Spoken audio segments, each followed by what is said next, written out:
Ке мрднат ли работите на подобро за рударите од Пробиштип и Крива Паланка? 5 странски компании биле заинтересирани за да инвестираат во рудниците Добрево и Тораница.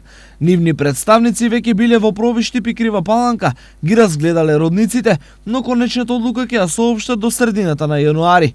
Нешто подоцна, односно за 4 февруари е закажано поднесување на извештај на собрание на доверители, кога треба да се одлучи дали ќе се донесе план за реорганизација на рудниците со нова собственичка структура или ќе се оди на продажба на имотот.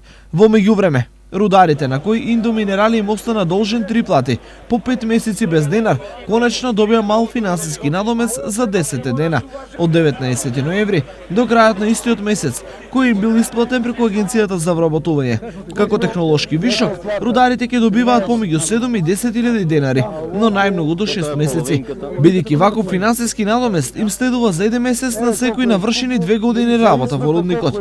При тоа им се исплатува половина од платата која секој од рударите ја заработувал, додека рудниците ги менаџираше индиската компанија Индоминерали.